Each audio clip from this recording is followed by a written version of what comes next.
안녕하세요, 주인장입니다. 자, 여러분, 오늘은 여자들이 연애에 아무 문제가 없이 잘해 나가다가도 자기 스스로 연애를 망쳐버리는 세 가지 이유들에 대해서 얘기해 드릴 겁니다.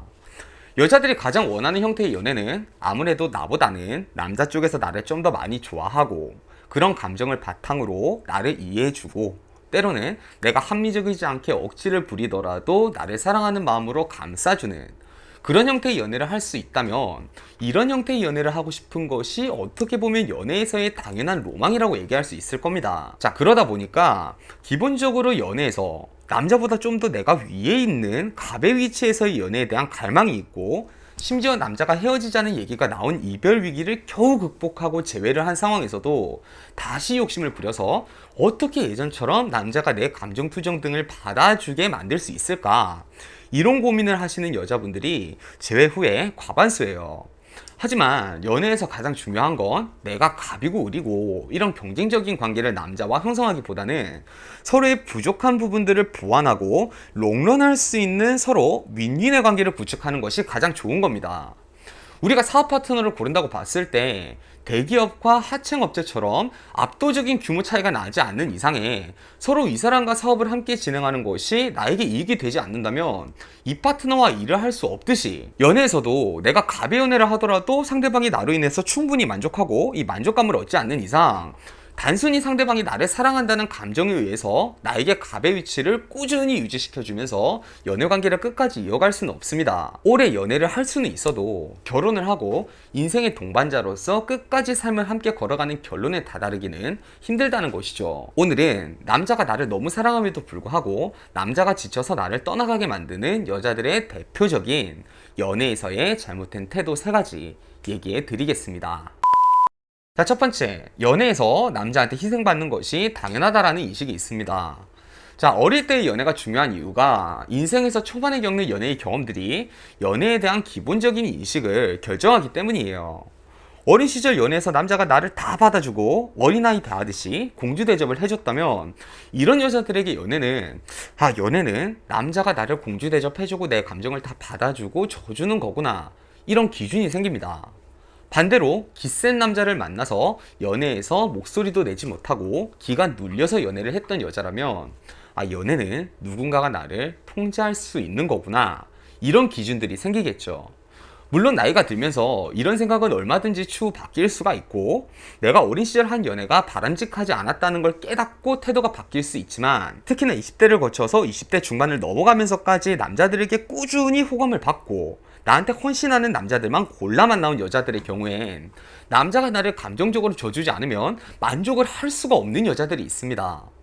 그래서 지금 남자가 나한테 연애에서 보여주는 태도가 그닥 나쁘지도 않은데, 과거 남자들의 헌신적인 태도와 비교하면서 이 남자와 연애에 기본적으로 불만을 가진 상태로 연애를 하게 되는 겁니다. 당연히 남자 입장에선 처음에는 이런 걸 받아주다가 점점 더 지쳐가게 되는 거죠. 이 남자가 나한테 마음을 쓰는 것은 내가 가치가 있어서 그런 거라고 여기면 안 돼요. 내가 가치가 있어서 남자가 나한테 마음을 쓰는 것이라도 그 사람이 나한테 마음을 쓴다는 것을 가볍게 여기지 말고 고마움을 느끼고 그걸 다시 표현해야 연애관계가 안정적으로 잘 이어나갈 수가 있는 겁니다. 두 번째, 합리적이지 않은 감정을 이해받고자 합니다.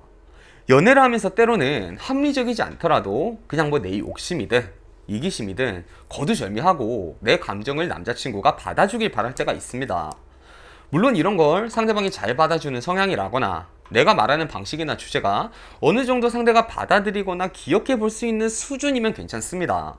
다만 어떤 상황에서도 내 감정을 조건 없이 받아주길 바라거나, 또 이런 표현이 날카롭게 화나 분노감으로 표현된다면 이건 남자가 받아줄 수가 없는 겁니다.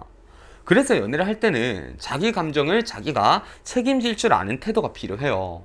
내가 아무리 화가 나더라도 굳이 따지고 보면 상대방한테 화를 내거나 책임을 전가할 내용이 아닌데, 내 부정적인 감정을 지금 당장 해소하기 위해서 상대방한테 이런 감정적인 책임을 떠넘기다 보면 당장 이별은 하진 않더라도 조금씩 나를 연애 대상으로서 적합하지 않다라는 평가를 내리게 되고, 점점 더 이별이라는 선택지는 머릿속에서 생기게 되는 거죠. 그리고 이런 상황들이 반복될수록 점점 더 이별적으로 이 감정의 흐름도 의도적으로 조절하게 되는 거죠.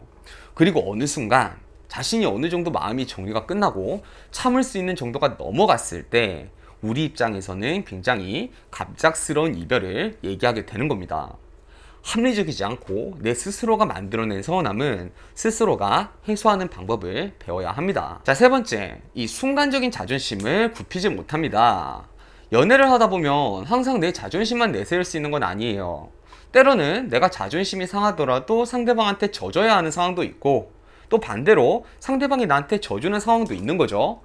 이렇게 서로 상황에 따라서 이 상호 보완적인 태도가 연애를 하는 것에 있어서 가장 바람직한 태도인데, 내가 남자한테 져야 된다고? 절대 그렇게 못하지. 헤어져도 나는 그렇게 못해. 이런 생각을 하면서 실제로 내 잘못인데도 불구하고 절대 내 자존심을 굽히지 않는 여자들도 있습니다. 이때 정말 상황상 남자가 화가 나는 게 당연한 상황이고, 내 잘못이 명백한 상황에서 마저 내가 이런 자존심을 포기하지 못하고 말도 안 되는 억지를 부린다면 남자는 더 이상 나와의 관계가 미래가 없다고 생각하게 될 거예요. 거기다 이렇게 자존심을 굽히지 못하는 상황에서 가장 큰 잘못이 뭐냐면, 이 마음에도 없는 말이 헛나온다는 거예요. 실제로 헤어질 생각도 없으면서 뭐 이별의 말을 한다던가, 난 그게 잘못인지 전혀 모르겠는데? 이런 상대방의 상처에 전혀 공감하지 못하는 말들을 내 자존심을 포기하지 못해서 하게 되면서 상대가 이 말을 계기로 이별을 결심하게 되는 이 트리거가 된다는 거죠. 자존심이 관계보다 중요하진 않습니다. 이 작은 자존심을 지키기 위해서 관계라는 소중하고 큰 것을 잃어버리지 마세요. 자, 여러분, 오늘 이렇게 잘 흘러가던 연애를 망쳐버리는 여자들의 연애 중에서의 악습관들에 대해서 배워봤습니다. 연애를 하는 데 있어서는 내 자신의 자기 만족도 중요하지만 두 사람 모두의 행복, 그리고 그걸 위한 관계의 안정성이 더 중요한 법이에요. 단순히 내 이기적인 행복만을 위해서 상대를 불행하게 만드는 연애 방식은 절대 옳은 방식이 아니라는 것을 명심하도록 합시다. 자, 여러분, 오늘 강의는 여기까지였고요. 저는 연애 언어 주인장이었습니다. 자, 여러분, 오늘도 행복한 연애 하세요.